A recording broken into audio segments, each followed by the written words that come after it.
Hey guys, what's up? Welcome along to the High Performance Living Podcast. Well, I hope you're doing awesome this week and you've got plenty of that HPL in your life.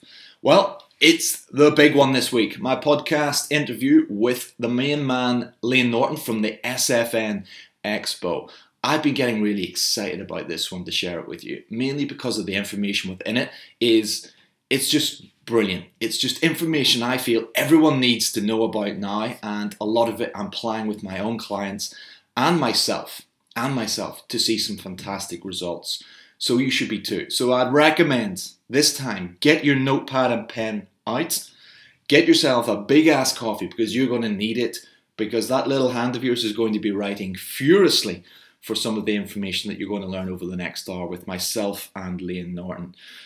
Before that then, if you like this podcast, then you're going to love all the other HPL podcasts in the series. So make sure you subscribe on iTunes, hunt them down, have a good listen, because there's plenty more interviews and awesome content coming your way over the next few months particularly. So make sure you do that, find us on iTunes, and even give us a little cheeky 5-star if you're really feeling good that day.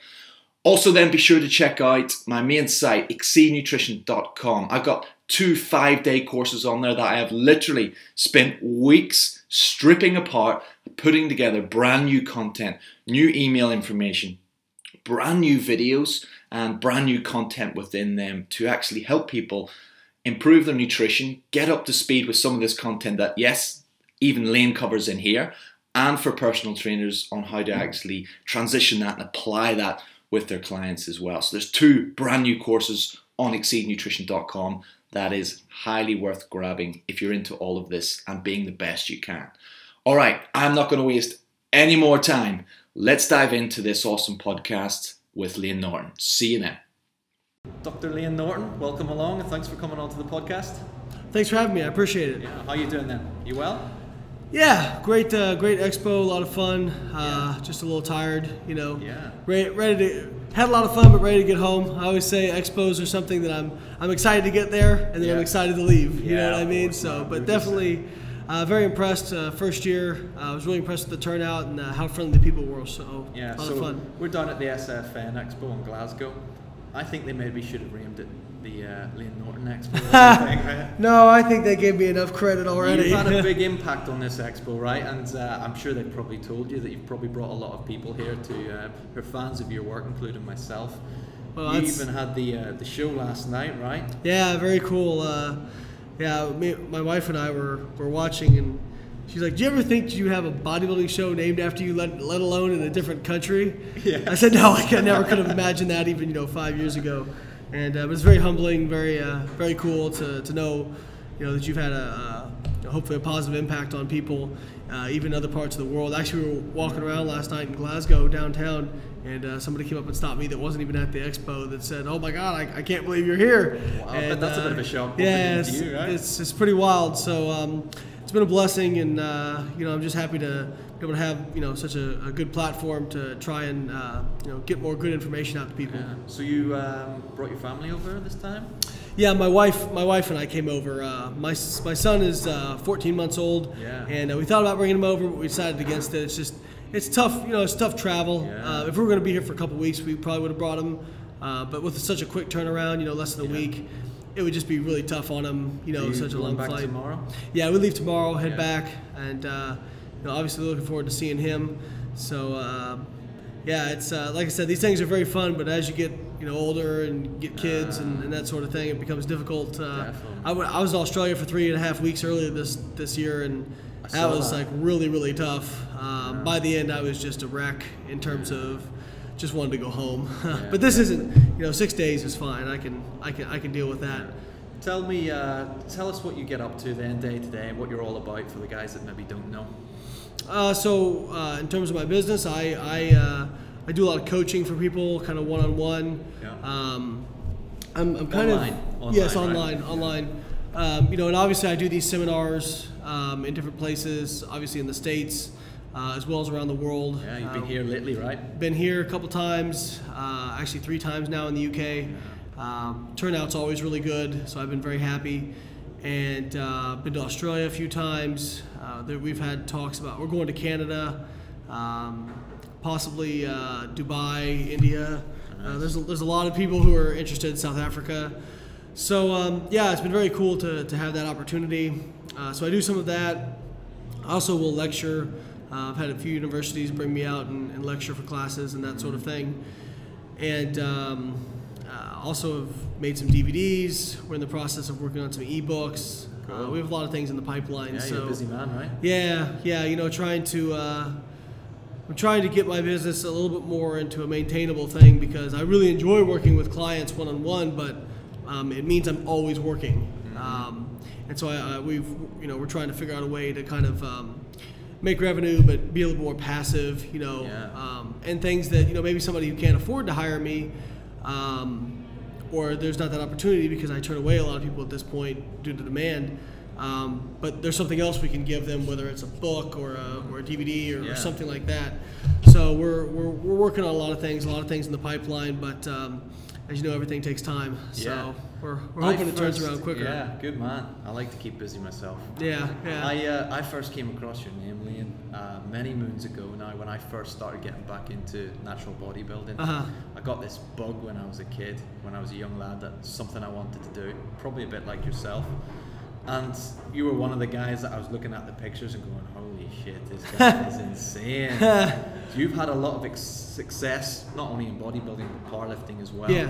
Give us a little bit of insight into how you got into that sort of thing and how you took it to that sort of top level with the professional statuses. Yeah, good question. So I think anything I've ever been passionate about, I've always wanted to push myself to see what I could do.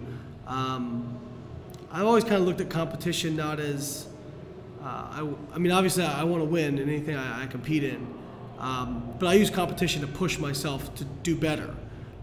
Same thing with powerlifting. I really, if I didn't win, but I set PRs in terms of, breaking, squat or bench or deadlift records that are my own personal records, I'm going to be happy because I did what I could do. If somebody's better than me on that day, then it just is what it is. Yeah. But by having that competition and having something to push myself, I know I'm going to do better than I would if I was just in the gym training. Sure. And I love to train for just the sake of training, but it's always fun to have that extra, edge to it. Yeah. And I've been training for 17 years now.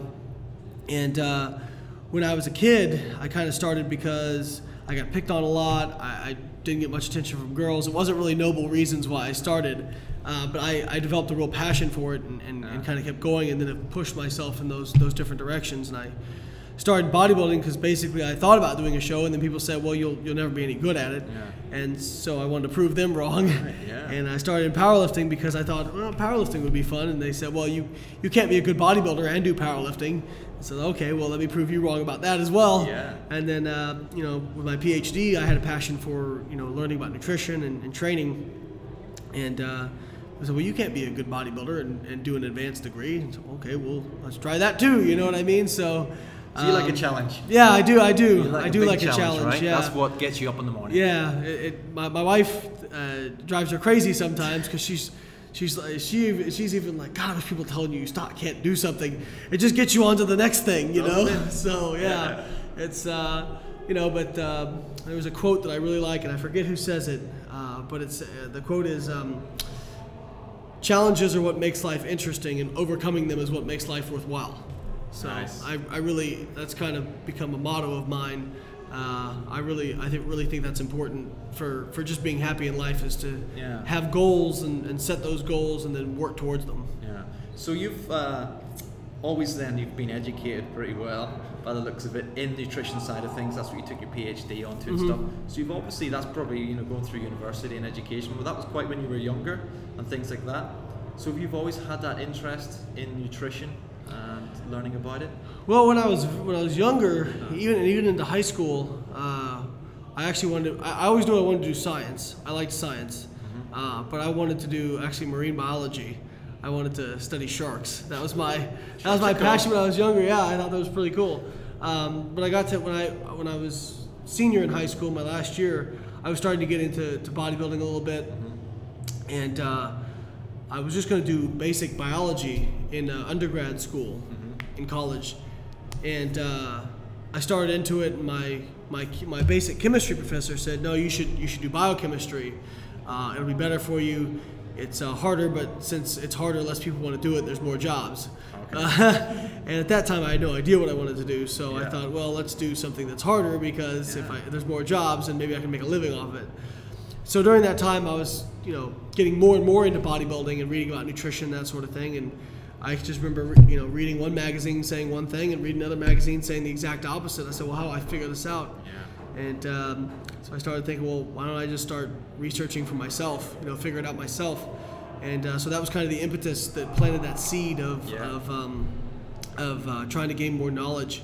And the more I got into my undergraduate degree of biochemistry, the more I realized how little I knew, and how little we all know about certain things.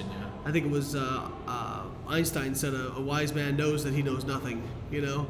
And so, anyways, that was I always tell people I know a little bit about a small corner of the universe. You know what I mean? And that's nutrition, where I live. That's where I live.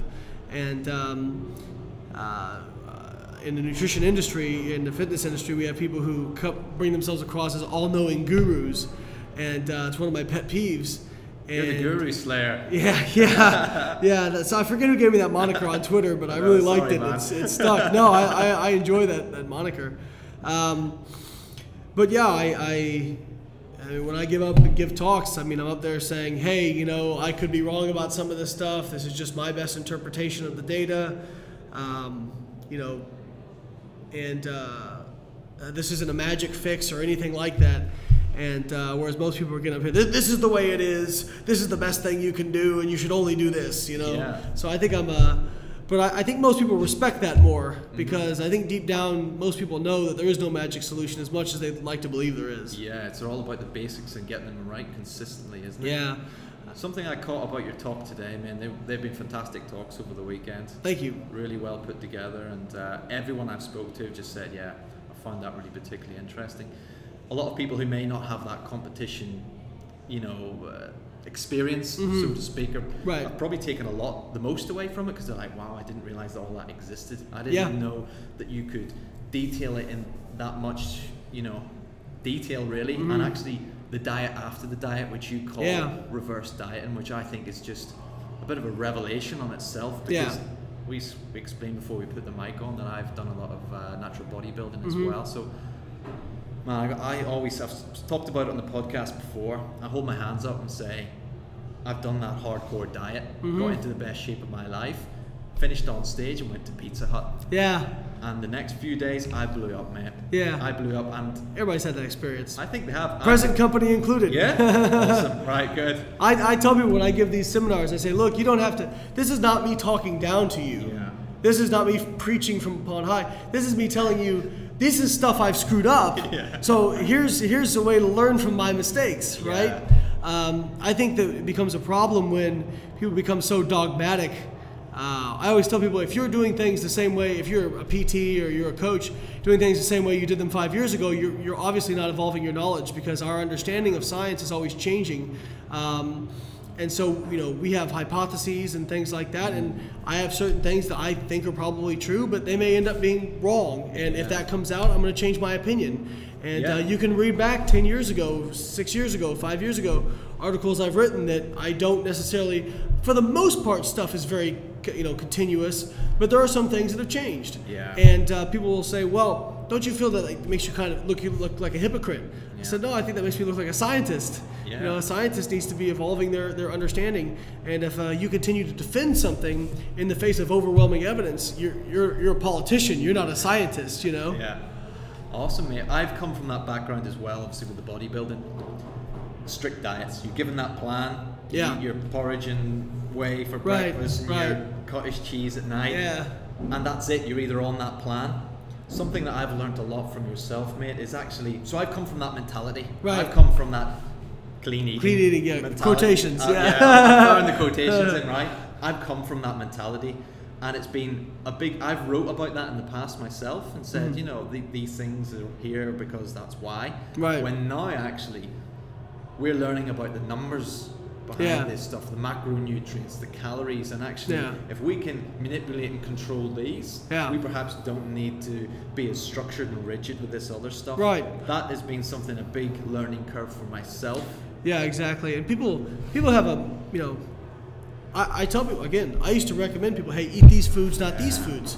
And what I started observing is people were blowing out after the end of their diet. And they, you know, sure, they get lean, but what use of that is if you don't maintain any of it, right? You don't even, you know, you put back on 10, 20, you know, I've seen people put on 25 kilos after a show. You know, that's crazy, but it happens. And so I started looking at how do we, you know, one, why is this happening? And two, what can we do to prevent that? And what I found was is if you tell somebody you can only eat these foods, it's like if when you were young, and if your parents, they say, hey, you can do anything you want in this house, but for the love of God, do not go in this room. This one room, you can never go in there. Don't go in there. What's the one thing you really want to do? You want to go find out what's in that room, right? Yeah. So it's just like the same thing. If you say you can't have chocolate, you may not even like chocolate. All of a sudden, you will find yourself craving chocolate, right? Yeah. So what I found is by telling people, hey, you know, make the most of your diet, you know, from wholesome foods, that sort of thing. But if you have some ice cream, it's not going to kill you. Mm-hmm. It's not going to impair your progress. Just factor it into your numbers and move forward. And what I found was people immediately stopped having binge episodes. Yeah. You know, there weren't, because when cheat days right, I don't like using the term cheat because it implies like kind of almost like an ethical value on it, you know? And there's an emotional attachment to that. So what will happen is people will say, well, I started out, I just want to have a little bit of ice cream, but I ended up eating the whole container, you know, because it's a cheat. And so they feel guilty about it. They say, well, screw it. I might as well just have as much as I want. Yeah. Even though intuitively we know, do 2 scoops of ice cream kill our diet? No, of course not. But we get in that mentality of, oh, I'm off my diet, I might as well just have what I want, because the mentality is, I'm never doing this again. This will never happen again. I'm only going to eat clean. Yeah. And it's not going to happen. Nobody has that much willpower. You can have it for a certain period of time. Some people can have it for 6 weeks, 12 weeks, 18 weeks, 24 weeks, whatever it may be. But at a certain point, you run out of willpower. And I was giving my speech earlier. My friend Corey Probst, she's won several natural world titles in figure. She's won several titles. She's been runner-up at Worlds, I believe.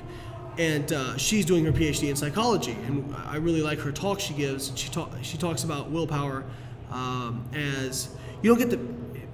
People like to think they have an unlimited source of willpower, or that they have a certain amount of willpower for everything. You don't. All your willpower comes from the same place. So it's not like you have willpower for your job, and willpower for your wife, and willpower for your kids, and willpower for your training, and willpower for your. It all comes from the same spot. Yeah. So invariably, stuff's going to happen in life. So what happens when one of your parents passes away, right? And if you don't have a system in place where it's like just, you know, that's when you tend to go way off reservation, right? Yeah. You'll emotionally eat, that sort of thing. So I'd rather have a system in place where when something does happen, and maybe it's not that drastic, but maybe you're just busy or at work or anything like that, where something like that does happen, you can still account for that. It's not, I'm just off my plan. It's, okay, you know, I had a little bit of ice cream, but I counted for my macronutrients, progress continues. Yeah. Yeah. So people ask me about it, I say, you know, I ate ice cream almost every day leading up to my bodybuilding shows last time. Special, isn't it? Yeah, it's great. But you know what? People say, when was the last time you had a cheat meal? I said, well, I have 7 years because I look at a cheat as something where, okay, I'm just having as much as I want. I'm not even accounting for it at all. Yeah. I just don't do that. You know, if I want some pizza, I go have some pizza. But I factor into my macronutrients, and I'll tell people, is that really worse? You know what I mean?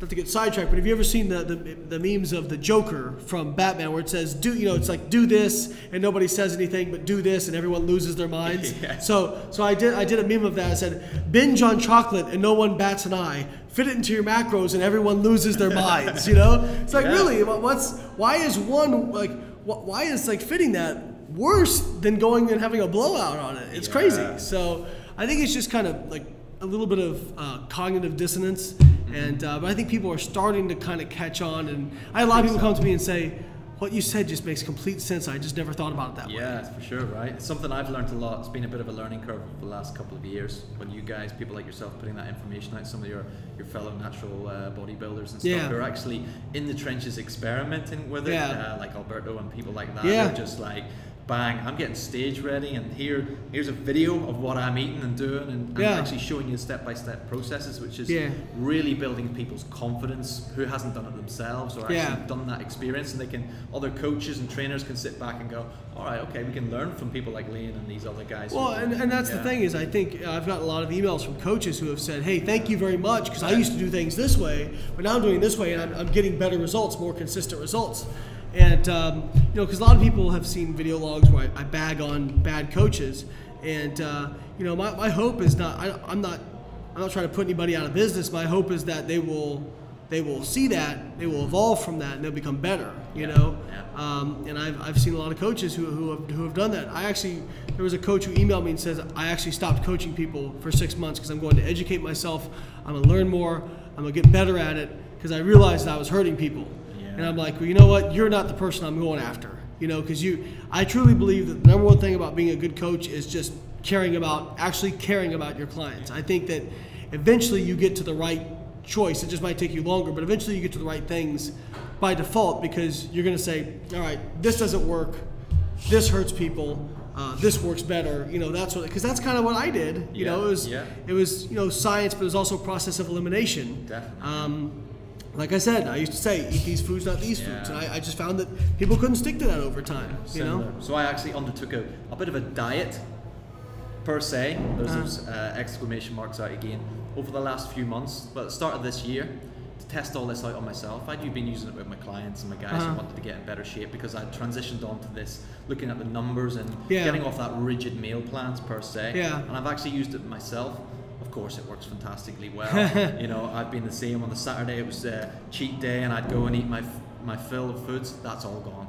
Yeah, that's all gone. And you have a little bit of something here and there whenever it pleases you, and your progress continues. There's no debating that it works. I bet you would actually find that you were eating less bad foods on the overall, because you weren't having that big blowout cheat day. And that's all I tell people. With food Absolutely, was a hell of a lot better. And people don't want to talk about that, and I feel like sometimes I'm the only people who will talk about, people having abnormal relationships with food or even eating disorders. I mean, I'll look back at how I was at 20 and say, you know what? I might not have had a full-blown eating disorder, but I definitely, at the minimum, had a weird relationship with food. For sure. And I think that there's, I would say, over 50% of people in the fitness industry, whether they realize it or not. And I think nobody talks about it because, one, people either feel like they'll get judged very bad, or two, they feel like they're the only one that this happens to. You know what I mean? Like, there's nobody else out there. And the reality is there's plenty of people out there that have that issue. It's very mistreated and misdiagnosed eating disorders. And I know it varies from scale to scale right up to full-blown disease. Oh, sure. But there must be so many people that fall within that disorder bracket, particularly in our industry, that won't accept that. And I see it, we probably see it, your like social media is probably similar to mine, where you see these people eating their clean meals or they're on their diets. On their diets is probably better. And then it's like, you'll see like a cupboard that's reserved for the post-competition. And they're taking pictures of it. I've talked to bodybuilders who say, they're coveting food. Me their cupboards. They're coveting food. And said, this is the shit I'm going to eat after my show. And it's just like, I put my, head in my hand. And I think, okay, I can relate to that because I've been there, but it doesn't need to be like that. Yeah, exactly. Yeah, there's a better way of doing things. Honestly, people ask me why it's not more popular. I said, well, I just don't think it's fashionable, to be honest with you, in the fitness industry. Because even me, like, people will ask me, I had somebody ask me the other day, what do you like for pre-workout carbs? And it was in the middle of a seminar. And I was like, I used to kind of, not fib, but I would go over kind of traditional carb sources. And then it's like, you know what? I believe in this. I don't have anything to be ashamed of. Ice cream and popcorn. Those are my favorites, and people are like, really? Like, kind of eat that. That's what I like before my workouts, and my performance has been great, So, I mean, it's one of those things where even I innately felt guilty about saying something like that, and I think that it's just not fashionable, right? So people will look at you like you're lazy, or you're afraid people will look at you you being lazy, that sort of thing. And or you're that guy who just gets in shape and can eat whatever he likes. Yeah, but that's not true, right? Not true, I always tell people, flexible dieting isn't eat whatever the hell you want. It's don't restrict yourself from foods, but within the framework of you have these amount of macros, right? So it's self-regulating. It's just like if I have a fast metabolism and I can eat, 300 grams of carbs a day and lose body fat, I can have some fun with it, because I'm going to be able to hit my numbers and hit my fiber goal and still have quite a bit left over. Yeah. Whereas if I'm a slow metabolism and I have 100 grams of carbs a day, I'm not going to be able to play very much, right? It's like a budget. So if I make $1 million a year, or £1 million since we're in Europe, can I afford to, if I pay my mortgage and I pay my insurance and all that sort of stuff, and I take care of all my basic needs, and I've got money left over, can I afford to go buy a 50,000 pound car? Yeah, I can play a little bit, right? I can have some fun. But if I make 60,000 pounds, if I go and buy that same car, but it's gonna make it so I can't pay my mortgage or I can't buy food, is that a good idea? Yeah. No, absolutely not, right? So it's self-regulating, and people don't understand that. And when you're talking about those fundamentals, the mortgage and whatever, the bills, right? That's your focus on. That's not you saying that it's all crap, that you should be eating all junk food. Right. Those fundamentals, that mortgage and the bills, are a focus on good, wholesome, nutritious food, right? Because you're not going to be able to eat, a macronutrient composition that's favorable for body composition if you're just eating Pop-Tarts or pizza or whatever. Your fat's going to be too high, your protein's going to be too low, you're not going to hit that. You're also not going to get enough fiber. And so, those things all play into it. And so, yes, you're going to have to get them, quite a bit from, quote unquote clean sources of food. Yeah. Now what's interesting is where flexible dieting really comes into play that people don't think about is I have people with really fast metabolisms, and I had a guy who was maintaining his body weight on over 4,000 calories a day, over 700 grams of carbs and over 100 grams of fat. Actually, I think he was over 5,000 calories a day. And he came to me and he said, "Layne, please don't add any more food. I'm so miserable. I feel bloated all the time." I said, "Well, what are you eating?" Well, it turns out he was just eating clean. Okay. And so he was eating all his carbs from brown rice, oatmeal, and broccoli. Yeah. And so he was eating 140 grams of fiber a day. Yeah. I said, "Well, the reason you feel like crap is because your GI is backed up to your esophagus." Like I was like, do me a favor, hit your numbers, but eat some quote unquote bad foods. Yeah. Eat some Pop-Tarts or whatever it is, ice cream. Whatever you like. Try cutting your fiber in half. Okay, get it down to a reasonable amount. 70 grams, something like that, which is still really high. And 3 days later, you say, "Oh my God, I feel so much better. I'm so much less bloated. I've lost 4 pounds." Because people don't realize like too much of anything is a bad thing. Yeah, even chicken, broccoli, all that stuff. If you're eating that much fiber, it will cause you to have GI discomfort and all kinds of problems. So that's part of the problem with the fitness industry is, it's like protein. Well, a high protein diet's good, so an extremely high protein diet must be better. Yeah. It's like, no, there's law, there's an optimum range. Yes. Same thing with, like we'll hear something about, vitamin D is good for you. So let's take 10,000 IUs of it. Well, no, vitamin D actually has toxicity effects if you get too high, so we're looking for that optimum range on anything, right? Yeah. Too little of something is usually bad, and too much of something is usually bad. So what we should be looking for is not a reason to be extreme, but a reason to find what is optimal. Awesome. All right, we're bang on time here. Last thing I wanted to cover, man, is something that I was talking to there that I wanted to try out, this number crunching for my own weight loss purposes. What I was really interested in was actually experimenting for myself, that diet after the diet. Like I said to you earlier on that once I'd finished the prep diet, that was it. All off. Gone. Yeah. So this time I wanted to do it differently. Right. Over the last 5 weeks now I've increased my calories by 500. All right. Mainly from the carbs and fats like you would probably recommend. I've actually lost 4 more pounds in the process. All right. So I'm one of the lucky ones that have seen a drop as well. Yeah. That's reverse diet sort of template and style that you've set up. It's been phenomenal. And it's something that I think even anyone from top level competitors right down to your average Joe who's just trying to get fit and healthy for a holiday really needs to understand and implement into their nutrition strategies. Yeah, and it's interesting, some people do continue to drop, and actually sometimes it'll accelerate when they start reverse dieting. And we don't really have We don't really understand why that is. Some people definitely respond better than others, but for the most part, everybody, it's better than the alternative, right? The alternative is you blow out and you put it all back on, or more, right? So it's better than the alternative no matter what. But yeah, some people actually continue to get leaner, or it even accelerates their fat loss, and we don't really know why. And I have a foundation now, the Layne Foundation. I don't want to say one of my clients, Maggie Kuhn, was nice enough to spend a lot of money helping set it up. So it's a foundation where we're trying to sponsor research, looking at different things in nutrition and training that benefit the fitness industry. And we actually just gave out a $10,000 grant to a grad student who's interested in reverse dieting. So maybe eventually we'll get some of these questions answered. But yeah, we do know that some people, like you said, like you continue to get leaner. I had that experience too. So I dieted down to a certain level, like back in May for getting ready for my tour and that sort of thing. Yeah. And when I got done, I was like 212, and I started reverse dieting, and I dropped to 207, taking my my carbs all the way up to 400 grams a day on my training days. Now I didn't just jump to that, right? I did that slowly over like a 16-week period. Yeah. And then, my fat loss stopped from there. But now, if I want to go back down again, I can continue that progress, right? Because my calories are so high. And so we've definitely seen some interesting, and there seems to be something to be said for, if you get to a certain level of leanness that's kind of below your body fat set point, and you've been dieting a while, and then you start to slowly adding calories, that seems to work really, really well. The leaner you are, and the more kind of consistent you are in your reverse, the better it works. And we've seen it multiple times. And we don't really know why, but it's very interesting. And Dr. Joe Klimzetsky, who was my first coach, I don't know if you ever are familiar with him. His website is thedietdoc.com.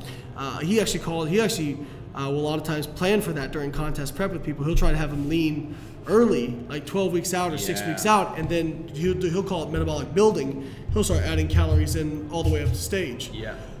And so it's very interesting that other people have observed this as well. Oh, and, definitely, no doubt about it. And I was thinking about contemplating getting back on stage again next year. So this was kind of like a trial run with new techniques and new outlook. And I told myself, look, I'm not going to get back on the stage again because I can't go through that old diet. I can't go through that old diet and that rebound. It's brutal. Everything that's attached to it. And this new approach, or what I've learned as a new approach anyway, has actually encouraged me to actually take back up competitive bodybuilding. And I've had a few different people say that, like I had a bikini competitor, IFBB bikini competitor, Diana Dahlgren. I don't know if you're familiar with her, but she placed top 3 at the Olympia one year.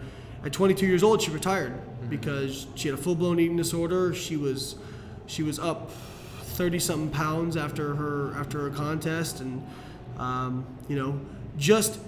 she didn't even have to really go through a reverse diet. Just putting her on a flexible diet and allowing her, food choices, just immediately, essentially, she stopped binge eating, and she lost 10 kilos, just getting consistent, that was it, and now she's like, what, I thought I'd never want to compete again, and now she's like, I've kind of got that fire back, because she's enjoying training. I get that a lot of, people forget that they kind of start to hate training and hate this sort of thing, and I'm like, look, I understand that parts of it are going to suck, but on the overall, this is a hobby. Like, you should enjoy it, right? Like, if you don't like it, don't do it, It seems so simple, but it's very true, You wouldn't spend $10,000 on skateboarding stuff if you hated the skateboard, But when it comes to bodybuilding and fitness, a lot of people will complain, but they'll continue to do it. It doesn't make any sense. It makes sense. Last question, buddy. This approach we've talked about on the sort of the counting the calories and macros and things like that, and reverse dieting, do you feel that that's right for everyone? I know we've mentioned a lot about competitors and sort of top level people who have probably got the basics nailed. Is this something you would introduce with someone who's kind of coming brand new into nutrition? They're eating a lot of junk foods as just the norm. They can't break those habits. They can't break that lifestyle. What's your kind of approach? And I'm not sure maybe if you actually work with people like that still kind of in the ground. What's your approach then with someone who comes to me and says, Layne, I just can't count my calories, I just can't do that. Well, I think so. I've definitely observed that, and So what I would say is, look, there's going to be a certain amount of sacrifice on your part that's going to have to happen in order for it to work, right? And people say, well, I can't count my calories. Okay, well, I can tell you to eat only these foods, but we know what's going to happen, right? Like they're going to stick to it for a certain period of time, and then they're going to blow out, and it's not going to work. And I'd rather put more work in on the front end, investing. And I'll tell people this, like, look, the first few weeks it's going to be tough, but you get to the point where literally counting my macros takes 5 minutes out of my day. It does not take that much effort, and it does not, unless you obsess over hitting your numbers exactly, which by the way is silly. Like if you're within 5 grams of your numbers, you're 100% compliant. Then there's really no reason. So sometimes I think what you can do is kind of ease them into it. Okay. You can start them out with like a meal plan, but give them the macros and say, hey, here is the meal plan, but don't feel you have to be limited to this. If you want to sub in something different, try that. After you get comfortable with this, try that, right? Yes. Plus, I don't want to tell them, hey, look, sweets are evil or whatever it is. Yes, you're going to have to eat less of them, but I don't want you to think you can never have something because, again, it starts to create that all or nothing mentality that's very dangerous. So I think that kind of finding that middle ground, but trying to lead them to a place where they get on that sort of program that's sustainable. It's kind of like saying, well, I want to become wealthy, but I don't want to have to worry about investing or having a budget or anything like that. It's like, okay, well, good luck. You know what I mean? Work. Yeah, exactly. Yeah, exactly. So it's very similar.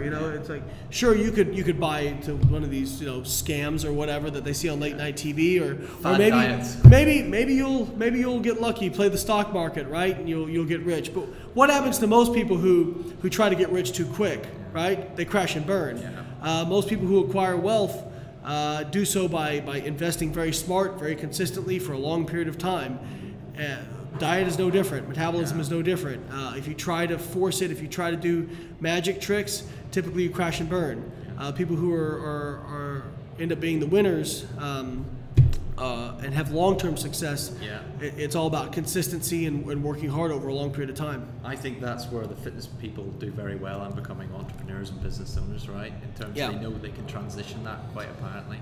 Yeah, I mean, my parents now say, looking back, they're like, bodybuilding was great for you because it gave you confidence that, hey, if I hit this goal that was really hard, I can do it in other stuff. And it was, I think so. Now I used to doubt myself in terms of what can I do with bodybuilding or powerlifting or business or education, and now I kind of look at it as like, I'm not going to ask what I can do. It's more about, is there anything I can't do? And I firmly believe in myself. I don't believe I'm an arrogant guy. I mean, I have an ego. I think anybody who's successful is going to have some ego. Okay. But I don't believe I'm an arrogant guy. But I'm a very confident person. You have the mindset. I think it's about working hard, but it's also about outlasting. Most people, when things get hard, they say, okay, that was it. It just wasn't meant to be. It's like, if you look at most successful people, they all went through trials and tribulations, and most of them just grinded. Henry Ford, who was the first major automobile manufacturer, I think he went bankrupt like 3 times before Ford Motor Company. Paul Mitchell, who owns Mitchell Hair Products, I think they're worth over like $700 million now or something like that. He was actually like literally homeless, selling hair products out of a bag, right?